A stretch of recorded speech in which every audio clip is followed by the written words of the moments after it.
Impecable presenta Impuestos en Impecable Radio. Siempre con la colaboración de nuestro querido amigo y hermano Franklin Vázquez, que viene desde los headquarters de Impuestos RD y algo más, siempre para traernos, o mejor dicho, para arrojar luz a cualquier confusión que usted tenga en el sector impositivo. Usted puede hacerle pregunta al 809-682-9850, pero también a su número WhatsApp, que es donde él normalmente pues resume, ¿verdad?, todas las inquietudes de los chats que le van llegando en la semana, y pues los traemos aquí para que ustedes también puedan escuchar la respuesta a través del programa de radio. Hermano Franklin, bienvenido de nuevo a Impuestos en Impecable Radio. ¿Cómo estás? Todo bien, gracias. Como no, ya comenzamos desde ahorita. Buenas noches a toda la radioaudiencia que nos escucha a través de Rumba 98.5 FM. Ahí sí. Aquellos que nos están transmitiendo o nos están siguiendo vía la transmisión en vivo a través de impecableradio.com, a través de las redes sociales de Impuestos RD y algo más, y a los que nos escuchan en la diáspora allá en Estados Unidos, principalmente Nueva York, Nueva Jersey. Bienvenido a su segmento de impuestos, como cada lunes en Impecable Radio. Y, Manuel, antes de iniciar con las preguntas y respuestas que tenemos para hoy, sí, vamos a indicarle a los contribuyentes, como estamos a principio de mes, básicamente, los impuestos para este mes de julio, que van a tener vencimiento empezando con el día 10, las retenciones complementarias. Recuerde, si usted tiene retenciones complementarias, retenciones realizadas en el mes anterior, corresponde para el día 10 de este mes. El 15 tenemos los impuestos, los envíos de las informaciones de los ingresos y gastos realizados durante el mes de junio. Para el 20 tenemos el ITEVIS, sí, en ese sentido. El 14 están los hidrocarburos, okay, para las empresas que realizan esto. El 10 está también las retenciones, retribuciones de asalariados. Y el 21, el impuesto bueno, esto es semanal, 7, 14, 21, que son los impuestos a los transferencias de cheques, que eso lo realizan la mayoría de los bancos en este sentido. Y el 29, el 30 de julio, o el 29, tengo fecha aquí pautada para el 29, sí, corresponde la declaración del DIOR, empresas relacionadas, y corresponde la declaración de impuestos sobre la renta para las empresas que cortan en marzo de cada año. Tiene 4 meses para declarar, es decir, que hasta 29 de julio está puesta la fecha. Las declaraciones del impuesto sobre la renta para las empresas que cortan en esa fecha. Me perdí, no escuché. ¿Lo anticipo? ¿Cuándo es el anticipo? Los anticipos son los días 10. Aquí son los días 10. Ok. O sea, cada día 10 uno tiene que pagar el anticipo de algo que no ha vendido. No, ratifico. El anticipo es los días 15. Así mismo es. Los días 15, ok. Los 15, perdón. De cada 15 yo le tengo que regalar al gobierno algo que él cree que yo voy a vender, pero yo no lo he vendido. Sí, exactamente. Eso es algo que todavía. No hay nada en ese sentido, Franklin, no en la Cámara de algún legislador, ¿no? Los anticipos solamente se movieron para las pandemias.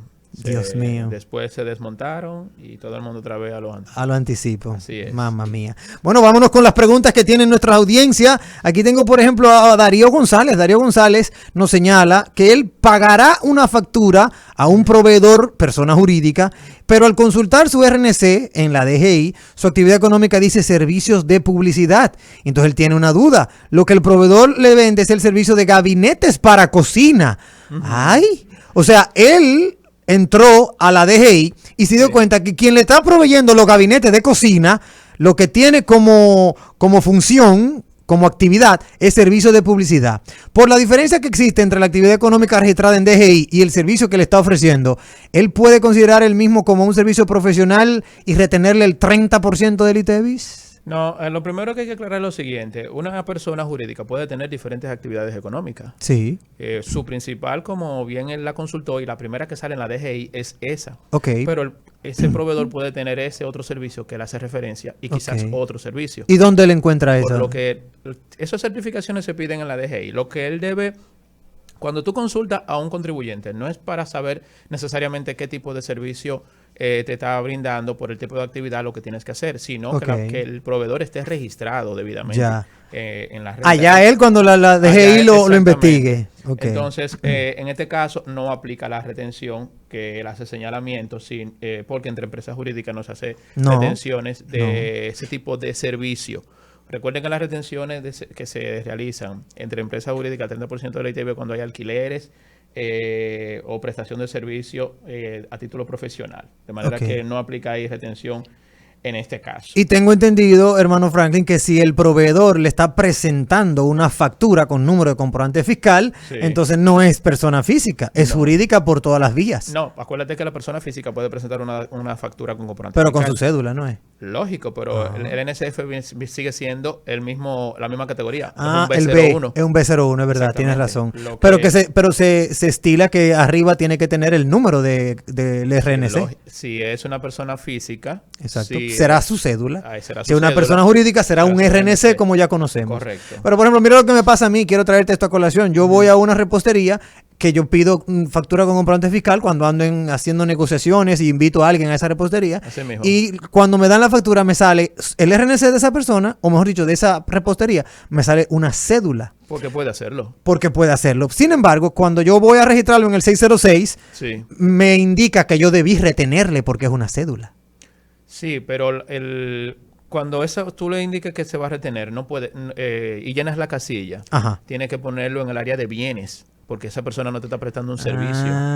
Y por eso que me rebota. Y por eso que te sale así. Entonces, acuérdate que cuando se llena el formato, la renta te pregunta en ese servicio, ¿qué recibiste? ¿Un servicio o un bien? Bien. Yo ahí tengo que poner que es un bien. Comprarte pastelito, bicochito, eso es un bien.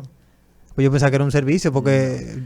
El servicio es cuando el profesional te da un servicio, por así decirlo, que no es tan tangible per se. Ya. O sea, un servicio profesional, entiéndase una asesoría, un entrenamiento y ese tipo de cosas. Pero si ya adquiriste un bien de esa persona, pues ya es no cae en servicio. Ya entiendo. Mira, Awilda Reyes nos pregunta, un empleado de la empresa viajó a Colombia a tomar un curso de certificación. Necesitamos saber si la factura emitida por la institución que impartió el curso está sujeta a retención del impuesto sobre la renta.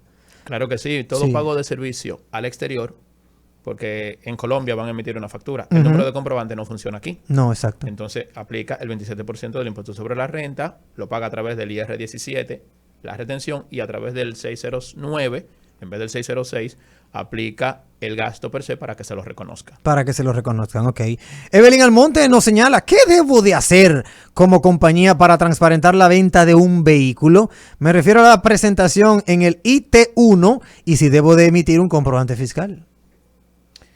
La emisión o no de un NSF en la venta de un bien, de mueble o inmueble, amparado en un acto, en este caso de un vehículo, va a depender de las partes involucradas y las condiciones en las que ésta se realice. En ese sentido, lo que se les recomienda es una consulta a la DGI, pero de por sí tiene la obligación de prestar la declaración jurada en el IT1. Quienes actúan como agentes de retención, en este caso sí le corresponde presentar dicha declaración con las retenciones realizadas. Ok, o sea, tiene que presentar una declaración de transparentar la venta de ese vehículo. Lógico, tiene en su IT1 de ese mes, de esa venta, hay que transparentar la venta de ese inmueble. Ahora hay que ver las condiciones de esa venta, porque está diciendo que se lo vendió a un empleado. Entonces, él quiere transparentar esa venta, es decir, que va a reportar otros ingresos fuera de su actividad normal, porque la actividad de esa empresa no es venta de vehículos. Exactamente. Entonces, fuera de su actividad normal, ella va a registrar un ingreso extraordinario, por así decirlo, producto de la operación que estuvo fuera de lo normal. Entonces ella quiere transparentar eso en su IT1 en su IT1, porque le va a entrar ese dineral y tiene que transparentarlo. Ese ingreso a la cuenta y quizás la persona necesite igual toda la documentación necesaria para luego hacer su proceso. Entonces le van a exigir, usted compró, como estuvimos hablando el día pasado de la normativa que salió, usted compró ese vehículo, deme el medio fehaciente de pago de ese vehículo. Yo se lo hice a mi empresa. A su empresa debió emitir un número de comprobante fiscal, porque toda empresa lo que vende tiene que emitir un número de comprobante fiscal. Claro. Entonces ahí ella debe hacer ese pero es un lío. No es un lío. ¿Tú viste todos los papeles que este hombre dijo, Michal, que hay que presentar? Cualquiera no vende nada. Agotar los procedimientos que indican la normativa. Y una pregunta en ese mismo tenor. Si, por ejemplo, como empresa, yo adquiero un vehículo para ponerlo a nombre de la empresa, ¿cómo uno debe transparentarlo? Eso es cotidiano en una empresa. Eso sí. Adquiere un vehículo, en una flotilla de vehículos, un dealer cualquiera, la persona que te vende está en la obligación de emitirte una factura con tu número de comprobante fiscal. Y si es un particular, por ejemplo, tú estás vendiendo un vehículo y tú no eres empresa, eres un particular, Sí. y una empresa te compra tu vehículo. Ahí entra de que una empresa le está comprando a un particular de manera independiente, por Ajá, así decirlo. ajá. Bueno, se aplican las normativas correspondientes. Retención, en el caso de la empresa, le está comprando a una persona física. Ok. Tiene que registrar un proveedor informal porque le está comprando a alguien que no tiene factura con comprobante fiscal para Exacto. reconocerse ese gasto. Aunque es poco usual que una empresa Le compre a un vehículo particular. a un particular a sabiendas de que tiene que reconocer ese ingreso, ese gasto ante la DGI por adquisición de un activo que luego va a tener que depreciarse y va a tener que pagar impuestos sobre el activo Ya. que está entrando a la empresa y que tiene que depreciar un 50% el primer año. Ok, déjame yo seguir con Stephanie Portorreal, que me cuenta: si un cliente tiene un colmado y fue notificado por la no presentación del ITEVIS en el 2021 y su declaración jurada 2021 también, pero no tiene contabilidad organizada, ¿cómo puede realizar la presentación de esos sin los datos? Bueno, en este caso, aquí es importante que ella se ponga en contacto con un asesor contable Claro. de impuestos, porque si fue notificado fue porque esa persona compró Sí. bienes, lo vendió. Está diciendo que es un ¿qué? Dice que es un colmador, un Exacto. colmadero. O sea, Sí. el colmadero le compra Él la tiene un cerveza. colmado y fue notificado porque no presentó ni ITEVIS ni declaración en el 21. Exactamente, el colmadero le compró la cervecería. Claro. Compró cerveza, Sí, compró todo lo que refresco. vende. Y esas personas todas cuando venden, si usted no tiene RNC, deme su cédula. Claro. Y lo reportan. Claro. Eso automáticamente el tercero le reportó ese gasto y ahora le están notificando, bueno, usted hizo compra. Usted tiene que O sea, él declarar. tiene que, si usted compró, busca- vendió, o Claro. declara en cero, o declara pérdida. Por eso le recomendamos a Stephanie que se asesore de una persona de conocimiento impositivo, un contador, un asesor contable, para que le indique el proceso a realizar a ese colmadero de cómo hacer esa declaración de ese colmadero. Claro, perfecto. Débora Velázquez dice: mi empresa ha tomado prestado de una persona física residente, un préstamo del cual tendrá que pagar intereses. La pregunta es: ¿debo colocar el monto de la retención en la casilla 2 del IR 17? Lo primero, que para fines de registro, el contribuyente que otorga dicho préstamo deberá emitir un NSF. Sí. Porque si tú O sea, esa persona que le prestó a la empresa tiene que hacerle algo con un número comprobante fiscal.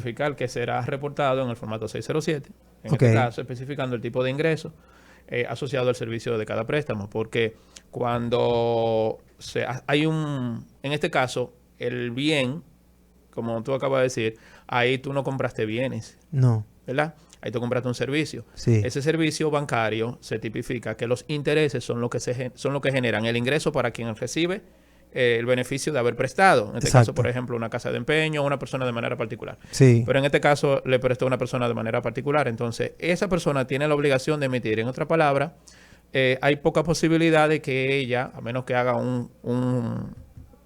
no deberá hacer un registro informal de esa persona Sí. para poder reconocer ese gasto, ese interés que se va a llevar al gasto, porque es el interés el que se debe registrar, no el capital, y poderle prestar poder registrar en su declaración el dinero producto de los intereses. Pero, ojo, esa persona que prestó ese dinero debe emitir una factura con comprobante fiscal que reconozca por parte de la empresa para poderse reconocer ese gasto. Excelente. Bueno, Paul Torres nos señala: ¿qué hacer si un contribuyente, persona física, está omiso declaraciones del IR1 del 2019 al 2021, pero sucede que sus ingresos sí están sustentados con sus cartas de cada institución donde presentó esos servicios? Él mismo no tiene facturas de costos y gastos para esos periodos. Entiendo que la DGI debe darles un tratamiento especial a estos casos, ya que el monto a pagar me da sumamente alto, pese a usar la exención contributiva. ¿Cómo determina la DGI el impuesto a pagar en estos casos donde solo se tiene ingresos y no hay documentos que sustenten gastos? En este caso lo quise traer precisamente por la envergadura del mismo. Sucede con muchos profesionales y espero que me escuchen los profesionales independientes, los que comienzan. Los emprendedores que los se inician emprendedores, a cuerpo, óyeme, apretado, a Sí. pecho apretado. Van a la DGI, se registran que van a hacer operaciones y comienzan, simple y llanamente, sin ir a la DGI, porque yo puedo no estar registrado en la DGI, prestarte un servicio a ti, Sí. y tú como empresa, ¿qué haces? présteme su cédula, yo le voy a hacer la retención que corresponde, el 10 y el 18 del ITEVI y la retención del impuesto sobre la renta. Claro. Pues yo, bueno, muy bien, descuénteme lo que usted desee, yo lo que quiero es facturar, hacer mi servicio y ganarme mi dinero. Perfecto.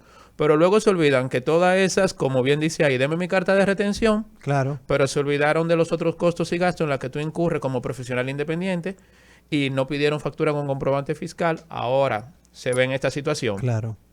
Ahora tiene que declarar, la renta lo notifica, simple y llanamente tiene las cartas de retención y lamentablemente eso es lo único que va a poder presentar. Tiene que presentar el ingreso que recibió, sus retenciones y pagar el impuesto sobre la renta de la diferencia que dé del ingreso que se hizo menos las retenciones que la renta te va a reconocer. Y Lo que la renta te va a reconocer. Sí, que son las retenciones que le ha hecho, como dice ahí, exacto. cada empresa. Cada carta. Sí, porque la carta es para ellos. Exacto. Si tú me hiciste retención, eso me avale para yo cuando... Pero ¿y si tú votaste esa carta? ¿Te fuñiste? No importa, aparece. Porque tú se la puedes pedir nuevamente a la empresa. Al proveedor. Al proveedor. Ellos se quedan con esta documentación ahí registrado y está notificado en la renta. Entonces, ahí pasa, pequeños emprendedores, que cuando ustedes hacen esto, tienen que tomar en cuenta que tienen que asesorarse de una persona en ese sentido, porque le están haciendo sus retenciones, pero luego mañana te va a tener que pagar impuestos sobre esas retenciones. ¿Por qué? Porque usted tuvo un ingreso. Entonces, si tuviste un ingreso, vas a tener y tienes tu carta de retención.